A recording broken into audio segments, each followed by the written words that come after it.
at his funeral, there was like a drum and bass set. What? They had a drum and bass set at his funeral.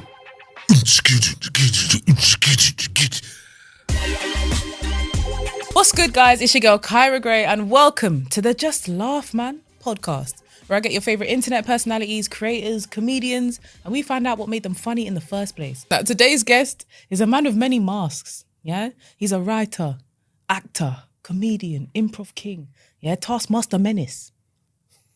Yeah. Please make some noise for the one and only Kiell Smith-Bynoe.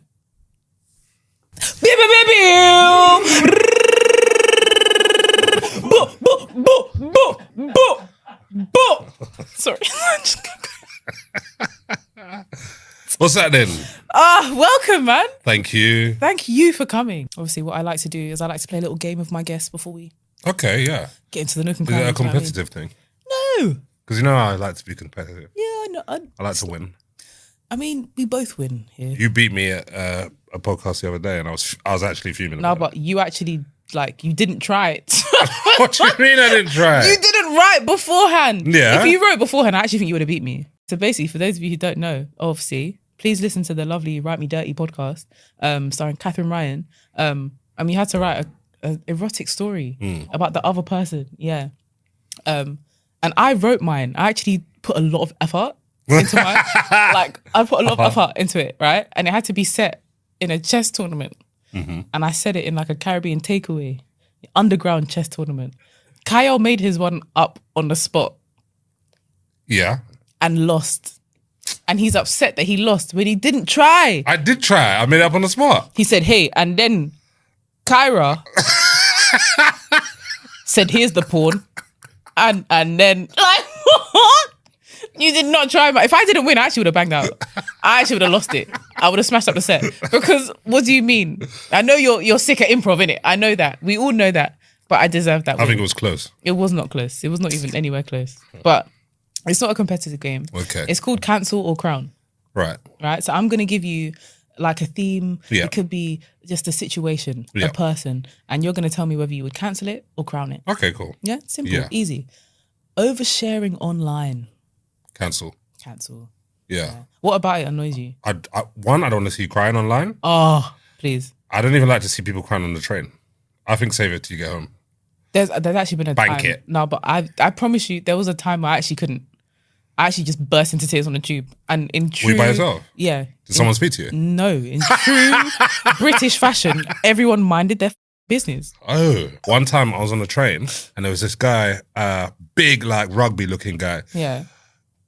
crying, drinking Grey Goose from the bottle. And you don't get You little... don't get small Grey yeah, Goose, you get big... from the bottle. This was a Sunday morning. It's probably like 11 a.m. Sunday morning. He's crying, yeah. And he looked up at me. He's like, my best friend, man, she's gone. And I was like, what? My best friend. Oh, my best friend in the whole world. I was like, oh, sorry, man. He's like, share this drink with me. I was like, huh? I was like, I was on my way to a read through, yeah. Oh, no. Did you drink I it? was like, this man wants me to drink Grey Goose Before a read-through. Turn up, burst. at 11 a.m. That's insane. He's just like, please, man, come on. Please, for my friend. You know, have you ever done them fake sips where So nice. you know, like it touched my lips and then went back in the bottle. I'm like, ooh. Okay, so we've cancelled Crown. We've Oversharing cancelled online. oversharing online. Sorry, I don't know how we got to No, crying I on the quite train, like the but tangent yeah. though. We got there. Soft launches of new partners. Like, you know when people do like the I blurring quite of like the that. face. Yeah, crown that. Keep them on their toes. Yeah, I like Yeah. it. I like it. Because also, if it's not a hard launch, then they're still on probation. Ah. So, They can't get too comfortable. yeah, exactly. Yeah. Yeah. I mean, I just wouldn't share. No? I just don't think. I think I'm like, because I remember there was one time I did do it and I posted like his arm and I just panicked and I took it down. I just don't. After how long? I was like, they know who he is. Like, I couldn't do it. How long did you have it up for? It was like an hour, and he got okay. he got really upset with me because he thought I was ashamed of him, and that's You not, thought you were ashamed of his arm. it was skinny in it, but that's not the point. That's actually not the point. Did that one become a hard launch? No, Sorry. So there was a reason why I did that. Fair I knew enough. subconsciously. I knew. Okay. Right. Fans who say we when referring to celebs. So like, you know, like if a celeb posts something and someone's like, ooh, we're in a healing era, period. Oh. Do you know what I mean? How do you feel about that? Wait. You mean like in the comments? Yeah. Nah. Yes, Queen. Is that what we're doing? We're not doing nothing. No. What do you mean? No. Beyonce's on stage right now. You're at home. I think you can say we when you're talking about your football team. Yeah. Or you're like the team. We've done it, lads. Yeah. But even then, like they did it. Yeah. You did but nothing. that one I can let go. Like, we beat them 4-3 or something. Yeah. You can tell I'm not a football fan. We beat them. Okay. That one I can accept, but like to a celeb, I think commenting on celebrities' Instagram should be illegal. Anyway. Do you? Yeah. I do the odd one. Like if What it's do you mean? Beyonce, I feel like I think I put like love struck faces. Oh, no. Emojis are alright. Yeah. If it's like, OMG, I love this. Oh. Or like she's gonna be like, thanks, babes. Yeah. Emojis I can take. Okay. But if I saw like someone saying like, I'm so happy for you, or happy birthday. Don't you dare wish Beyonce happy birthday. Do you know what makes me laugh, yeah? Every time you comment on my stuff, yeah, I know you're judging me. Like, your comments are always judgmental. Every time Kyle messages me, he's like, clean your camera, man. Like, and I'm like... I just want the best for you, man. Love Island stands. Okay, so Love Island, I'm conflicted about this because I feel like I enjoy watching human interaction. Mm-hmm. I agree. When people start hosting watch parties at their house, that's where I draw the line. Don't like that. I've seen videos, yeah, where like someone's won and I've seen grown men go, yes!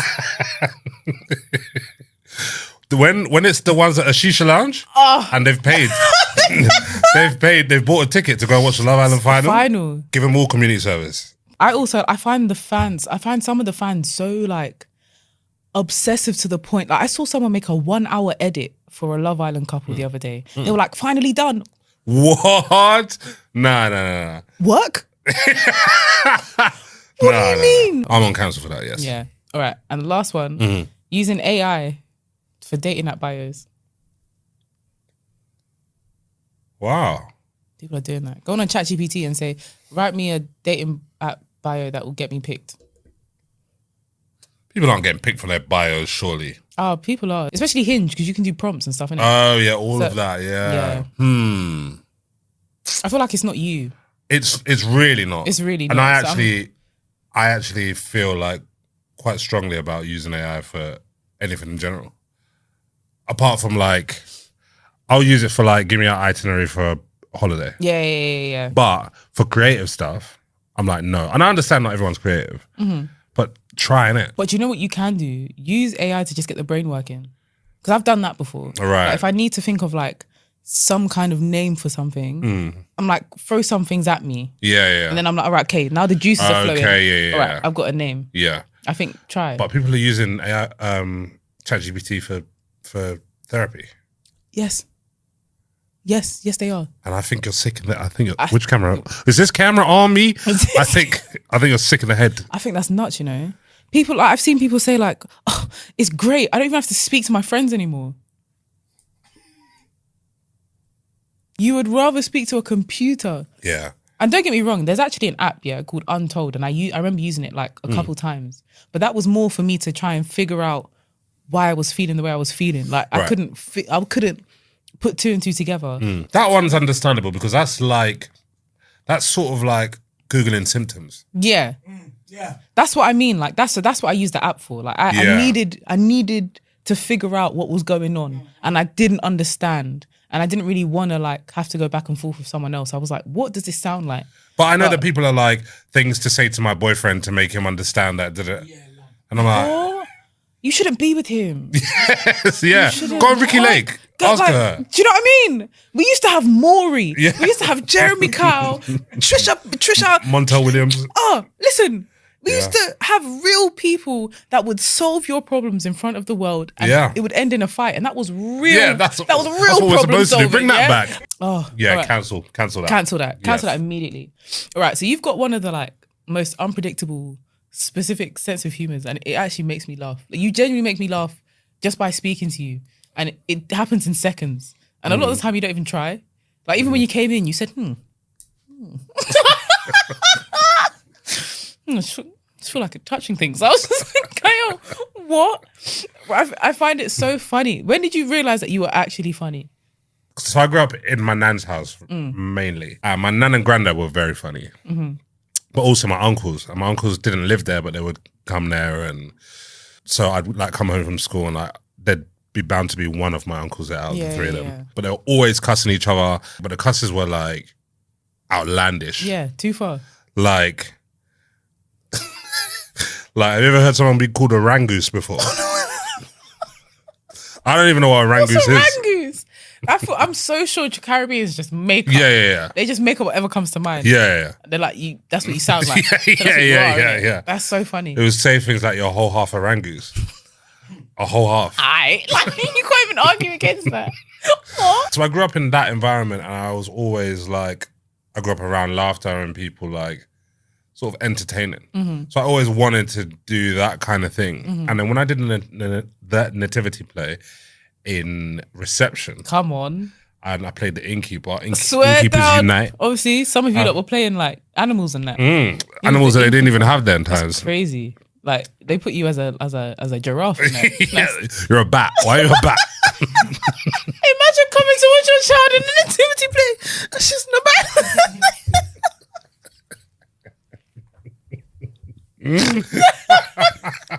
No, I'm stopping everything. Shut up, Joseph. Come here. We're going home. What? I'll fucking dare you. A bat. That's so funny. I'd actually lose it. So I was an innkeeper. I had one line and my line was round the back. And that's all I was allowed to say. And obviously I was fuming because I wanted to be Joseph or Angel Gabriel. As you should have been. Like I should have been. Period. But I got demoted to innkeeper. So I had that one line. Mary and Joseph come to the inn. Ding dong, is there any room at the inn? I don't know, I can't remember if it was ding dong, it might have been knock. And any room at the end, and I just screamed the most energy that I could muster. Full lung. Round the back. And the audience started laughing. But they're laughing at the way that I delivered it. Because I scrumped it. I scrammed that. And so they're laughing. So I'm clocking now that like, what I have done has caused a reaction. Yeah. So I've done it again. Then they're laughing. So I just, what? Twice? That's it about 11 times. Round the back! It's round the back! Yeah, after that, like, I remember wanting to like be on stage again. And then I went to like drama summer schools. I went to like outside of school, like drama classes, weekend classes. Them times boys weren't doing drama. Yeah. It was seen as moist. Yeah. So it was me and there was one other boy called Sheldon who was a few years older. And just girls. I guess then was when I wanted to perform, but even then I didn't necessarily want to be funny, despite that story. That was just like me being on stage and getting a chance to be in front of an audience and like show off. But then when I started doing drama in school, and I went to drama school at 18 and I'd gone to youth theatre before that, I always thought I was going to be doing like serious plays. I thought like I was interested in Shakespeare, like, and even older stuff than Shakespeare, like Jacobean plays, Want to Be in the Bill, and like all that. That was the Bill was when you made it. Yeah. That's what I wanted to do. Yeah. But then I came out of drama school and my friend Tolu was doing videos on YouTube. So he'd just been doing Facebook videos as Don't Jealous Me. And then he started doing sketches rather than like rants to the camera. And then I saw on Facebook that he was like, oh, anyone available to play a character on it? And I was like, yeah. And then that's how I got into like the whole YouTube sketches. It's so insane because even when I met you, I knew I'd seen your face before because when I was in school, I'd grown up with all the like Don't Jealous Me's and Bricka and barbershop and like all of that stuff. And it's like all of that stuff was so important to our culture, and it had such an effect on like the younger generation. And I think it's so important that kids get involved in creative stuff early on. And especially like everyone knows that it's okay to get into drama from young, man. Like this, I think drama's the first place where you learn to express yourself, when you learn that it's okay to be silly. Like, because I think the first time that I realized I was funny in year 6, we did a Nancy the spider. And I played a Nancy the spider. You got a lead part? I got the lead part. I played a Jamaican spider, bro. What? Yeah, I was a Nancy. What? How big is your class? You said, what, is it just you and one other person? It was like 20 of us in a class. Did you have to audition? I feel like we did have to. But also, I think I was probably one of the only like outspoken, funny, like drama-ish kids. Like everyone else thought they were too cool for it. Right. So yeah, man, I ate that up. Is it? Yeah, man. Made my mum proud, trust me. Do you remember the first sketch you ever wrote? I mean, I didn't start writing until quite late. When I was doing Diary of a Bad Man and Don't Jealous Me and all of those things, it was sort of like Hamza or Tolu or Vijanic would have like an idea and we'll go, okay, we're going to do something like this. Then I'll go like, okay, what about this? What if you say that? And then I'll say something like this. And then that guy, is that guy involved? Is he with us? Yeah, can he do, you know, like, we'd just do it like that. So we were like constantly creating. It was always a collaborative process. But I can't really think of the first time that I was like... You sat down and wrote something down. Yeah, I think like...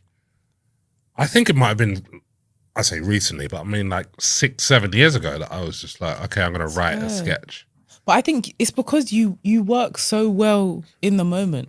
So like, you've never really had to, because like, you know that if you get on set, you'll deliver what you need to do. But the fact that you got to that point and you realize that, like, if I'm like this in the moment, imagine what I'm like when I write. When I put pen to paper. You lot don't even know what's coming up. What would you say has been a career highlight for you so far? Many more to come. Well, creating Cool Story, bro, and then it becoming a thing and actually being successful. It's so good. Thank you. Like it's so. I think what you've done is like you've made improv cool.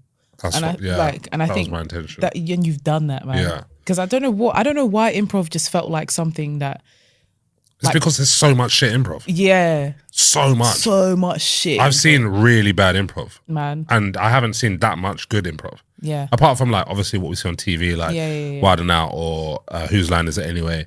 If you see 2 bad improv shows, you're gonna be like, I'm never watching improv again. If you see 2 bad stand-ups, you'll still go and see a stand-up again. Exactly. You'll just be like, oh, I didn't like those 2. Yeah. And I think what you've done is like you've shown people that improv can be so many different things. It's not just, what is this cucumber doing here? Freeze!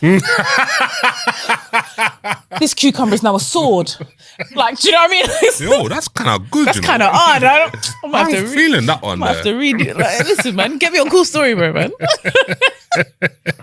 But you've made it accessible and you've made it appeal to like, especially like our community, where it didn't feel like it was something that we were really involved in. Like that's what I'm really trying to do. And you've done that. Trying to diversify my audience. You ate that up. Yeah. I think there's still a lot further to go. I think improv is really where you fly. Like I think that's really like your superpower. So how did you get into improv in the first place? So I went to youth theatre, which was Theatre Royal Stratford East, and their teachings were all improvised, all improv based. It was about going away for 10 minutes and coming up with something and then performing it. Okay. And then everyone gives you feedback. Yeah.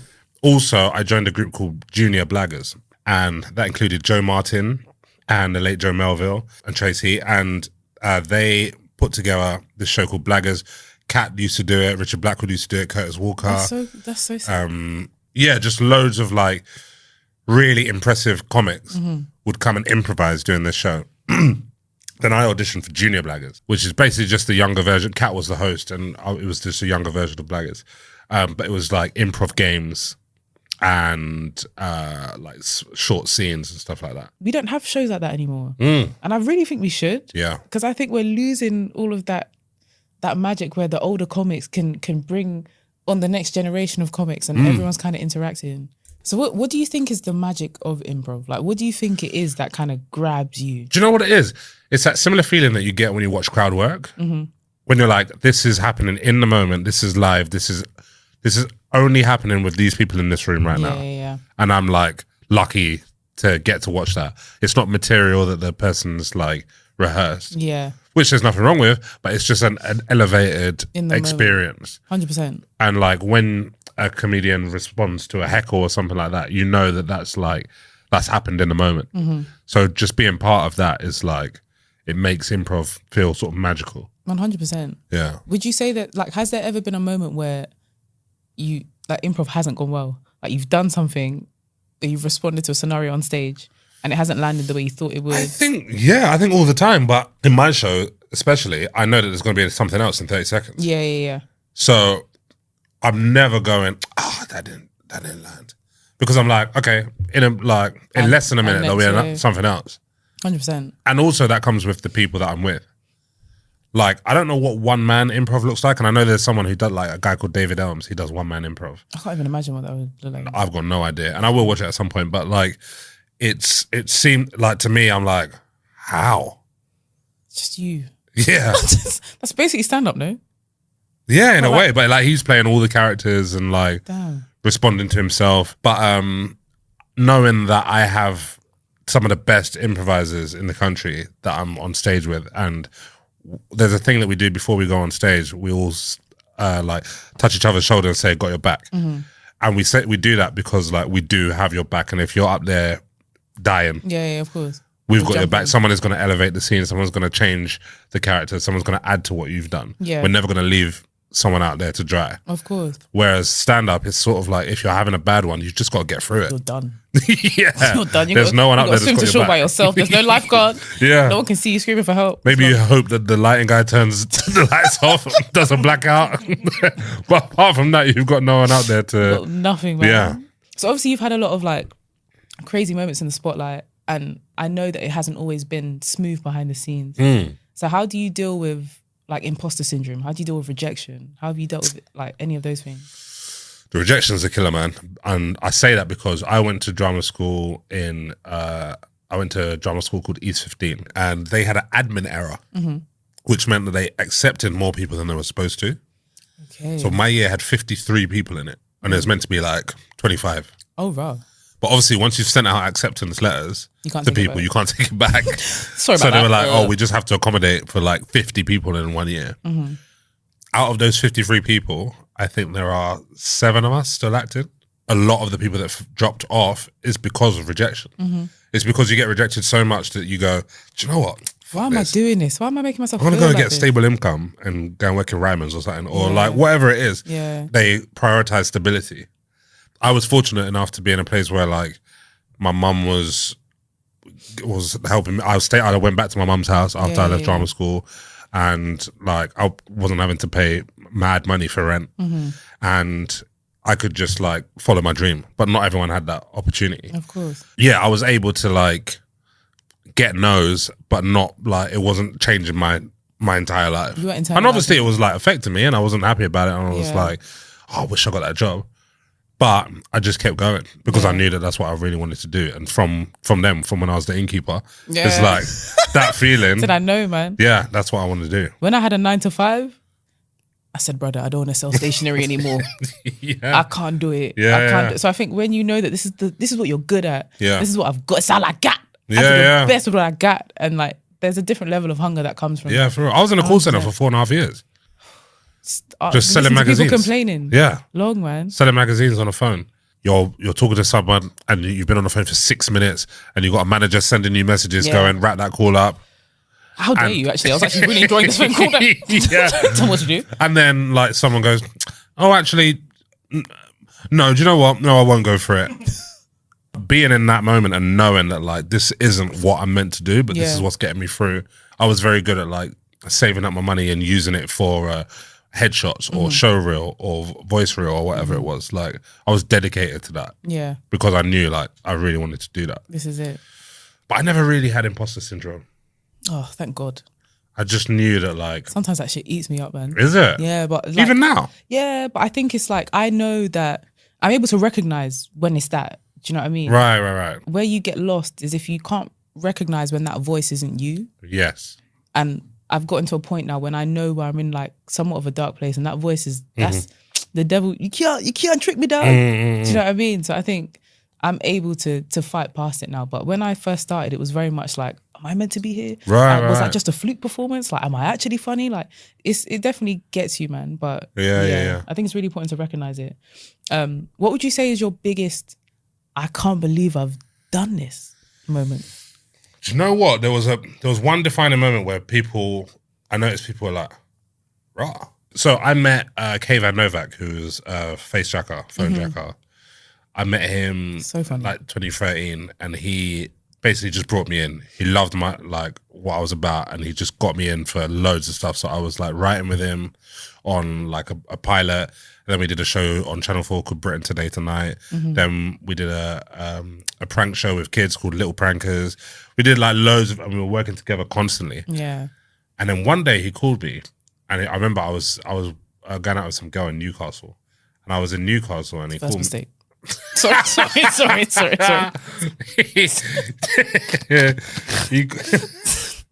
He called me. He called me and he said, he was like, "Hey man, do you want to do a job with me Monday?" And I was like, "Yeah, of course." He said, "All right, cool. I need you to buy some like linen trousers and some sort of like shades that maybe like someone who works with like incense and stuff would wear." So I was like, "All right, cool." I went there on the Monday. I get in and he's like, "Yeah, so we're pranking One Direction." I said, "What?"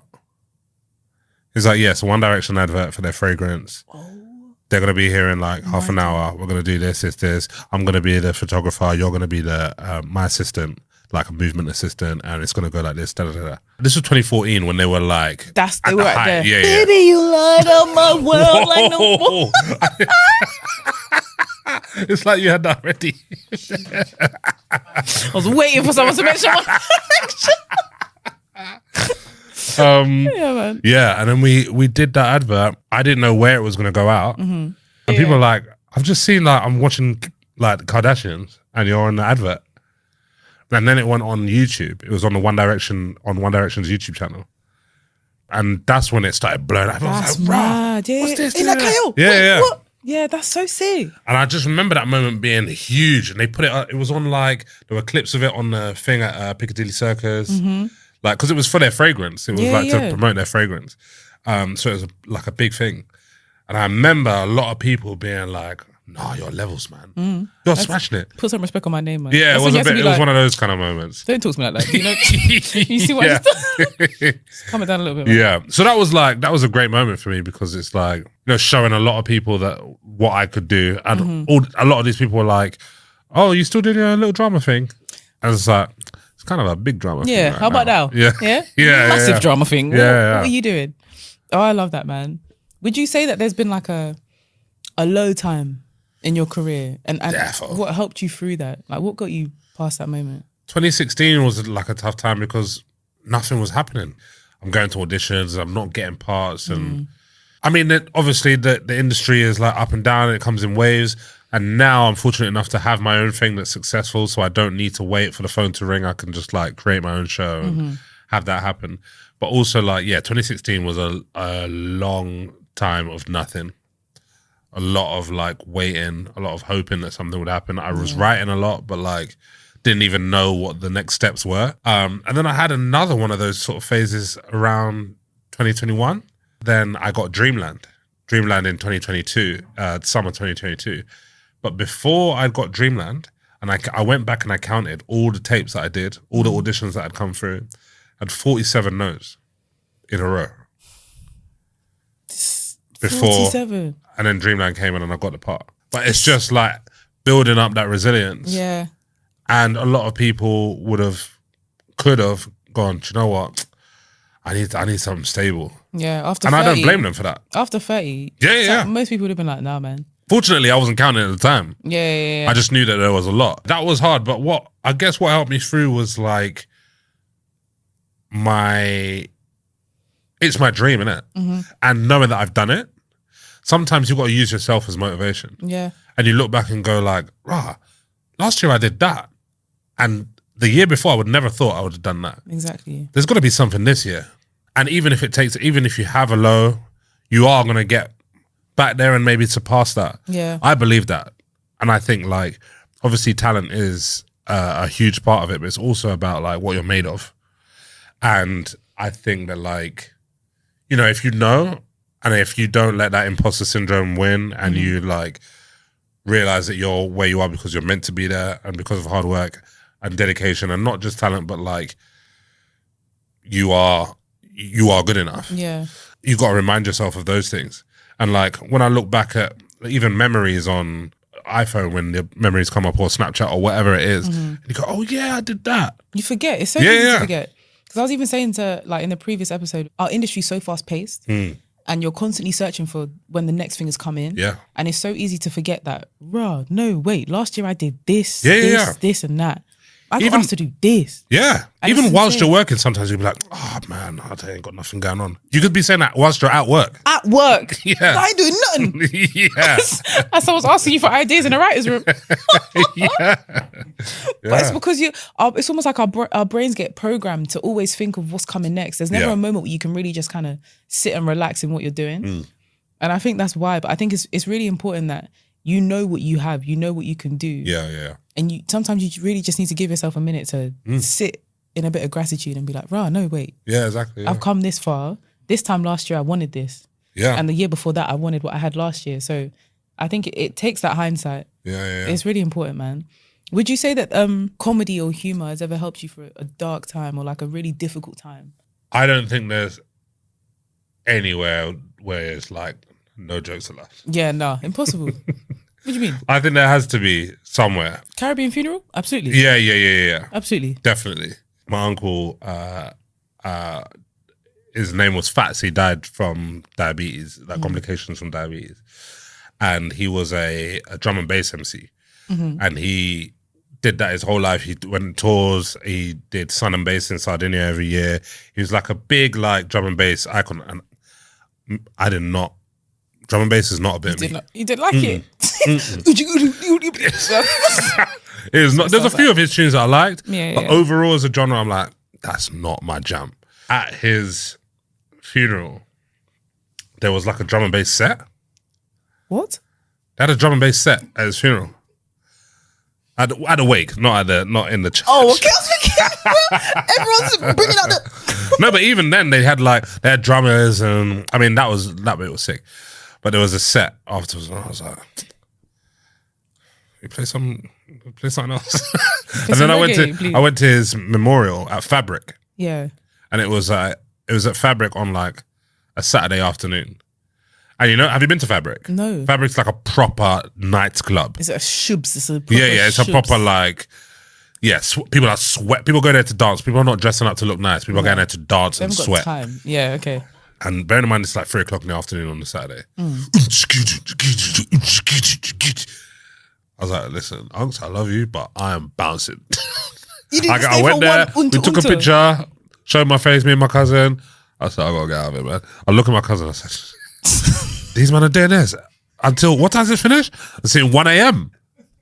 You did this from 3 p.m. to 1 a.m. That's so insane. Continuous. It's still light outside. Nah, man. So I got bounce. You can't do that. No. I'm out of here. What would you say, is one thing that you do to keep your mental health in check? Is it in check? I don't know. I think you're so unhinged, but like you're also one of the most positive people I know. Like I don't think I've ever seen you in a bad mood. I've never seen you like not smiling. Right. You never see me hangry. I've never seen you like hangry. Yeah, I don't think I have.